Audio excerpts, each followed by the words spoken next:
Good afternoon. Welcome back to the Lynn Lowdown. And today we welcome on NAGLY, and we have Tony Leone, the program director for the acronym North Shore Alliance of LGBTQ plus Youth. I did have to read that because it is a long one. It is. But it I is got mouthful. it. Yep. You got it. Thank you so much for coming on, making the time. Thank you. Thanks for having me. And NAGLY's main home base is in Salem. Correct. But you do have, like you said, kind of a branch in Lynn. But would you be able to talk a bit about your mission, how you got started, all that? Yeah, so NAGLY started in 1992 in the basement of a church. We moved up to the attic of a church and then back down to that basement of the church for 26 years. We were fortunate enough to get our permanent home, at least for the time being, in the Witch City Mall in downtown Salem. We've been thriving since 2014 in that space.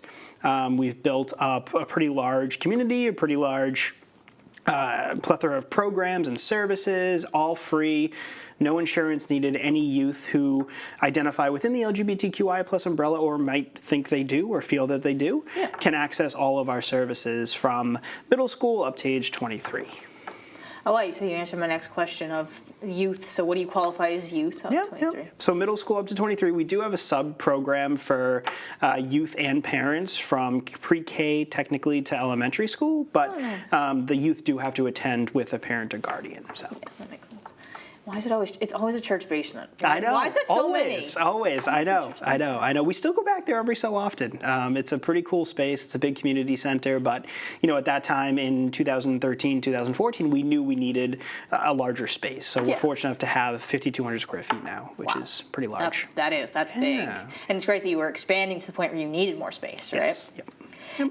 And I know one point I have to make was very impressive. It's you and one other main staff person, but then you really rely on volunteers, which is amazing. We do. So we have around 32 to 35 active volunteers, ranging from adult advisors, which are a little bit of a stipend position, so you do get a little bit of money, reinforcement, I guess, for helping out and being committed, safe and supportive adult for these youth.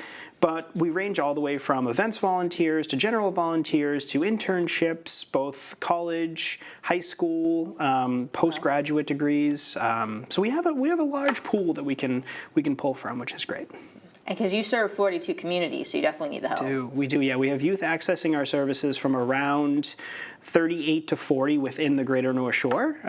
Some from as far as Wilmington, Haverhill, Lawrence, pretty far reach. So if anyone was interested in volunteering, getting involved, how would they go about that? Yeah, so they would just reach out to me at tony@nagly.org. Feel free to reach out. You can schedule an appointment. We'd give you a tour. I know you mentioned we do have the NAGLY Lynn satellite too, and we are working on kind of staffing that up for the upcoming school year. So if you're interested in being a part of the Lynn community, feel free to reach me as well, and we can definitely touch base and figure out what that looks like. And you have such an extensive range of services: mental health, art classes, baking, theater, and that's only a few of the things that you mentioned. So why is it so important to have such a wide range? Yeah, so we really try to meet youth where they're at, right? Their basic needs, right? What we call in the mental health field like their baseline, right? Where they're at.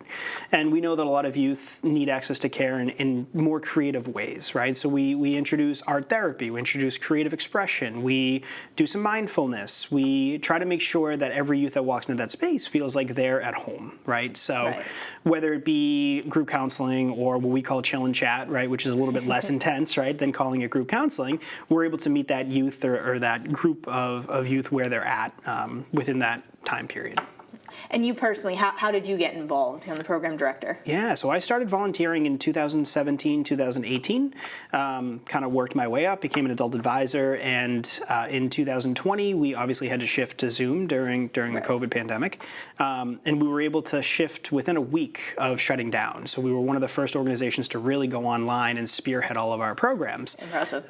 So in 2021, we submitted a grant for capacity building, and I was able to be the first program director for NAGLY, which I'm honored to do every day.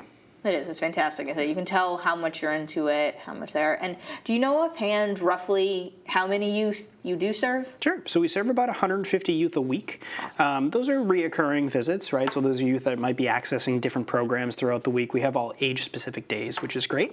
Oh, that is nice. Yeah, we have about 400 youth within our kind of span, our active youth. So I guess we're considered a small school, right? That's kind of the way I think of it. That's a good comparison. Yeah. And one thing that it's really a focus on, what you mentioned on your website, is NAGLY being a safe space, especially now in certainly political climates that are happening. You know, that is such a crucial part of your mission. Yep. And why is that so important for these youth to have that space where they can go be themselves? Yeah, I mean, we really hone in on the safe component, right? We want youth to make sure that they feel a level of just generalized safety, right? Emotional, physical, right? Whatever that looks like. But we also want to lean into the brave model too, right? And I know bravery, right? That's a difficult, concept, right, for a lot of us, right? But at the same time, it is important to lean into kind of resiliency and vulnerability and maybe discomfort in a safe and supportive environment. That's how we build, that's how we prosper, and that's how we continue to get those supports that we all need. Mm-hmm. And I'll ask, is there any piece of your job that's a favorite part of yours? Is it working with the youth? Is it getting to build new programming? What is it? Yeah, so I come from like a direct support field, so I'm also a counselor kind of on the side. So I love group support. I love being around the youth. I love making sure that I'm always out on the floor, out on the milieu, just kind of walking around, making sure that the youth know that they can reach out to any one of us at any given time. So honestly, anytime the youth are in the space, that's really my favorite time of the day and part of the job.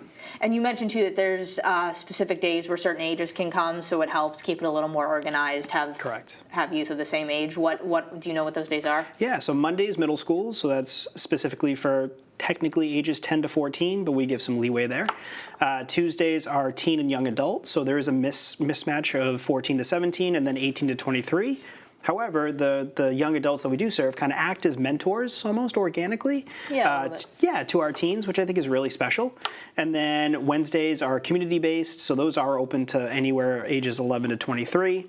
Thursdays are 18 plus, which is cool. It gives some other groups a chance to utilize our space as well and run some 18 plus groups.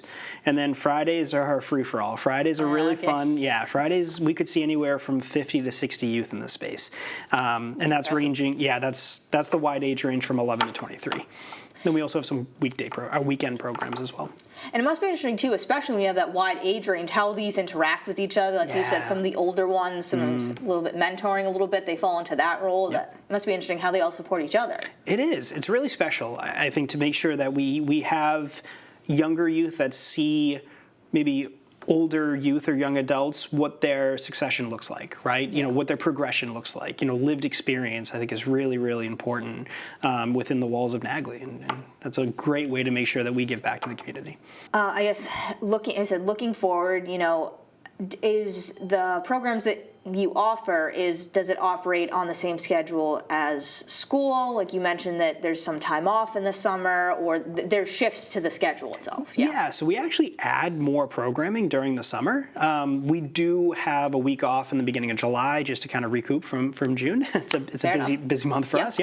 Obviously Pride is all year, but it's still a busy month for us.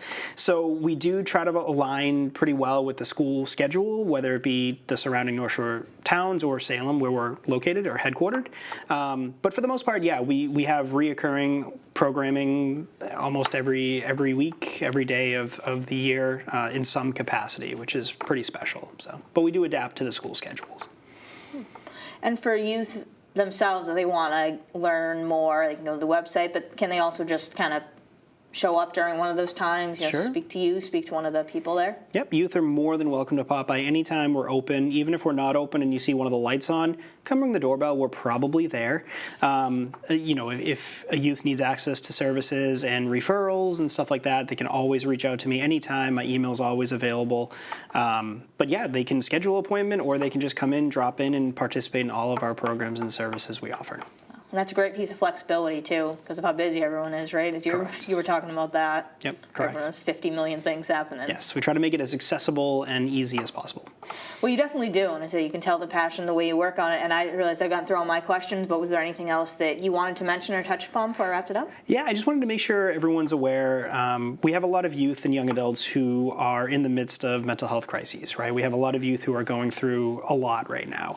The climate is tricky, right? And a lot of our youth are vulnerable. So making sure that if you are an adult within the community, just be a support, right? Be a strong ally, be a positive presence within our youth's lives, because it really, truly does make a positive impact. Mm-hmm. Well, I think you just nailed that. I don't even know how to follow that. You can tell you just nailed it with that. But I want to thank you again so much, Tony, for coming on, discussing this really important support within Lynn and all these communities. Thank you so much, Denny. Appreciate it. Of course, anytime. And of course, check out their website or head down if you want to learn more. But for now, I'm Danny Vittori. This has been the Lynn Lowdown, and we'll see you next week with more guests.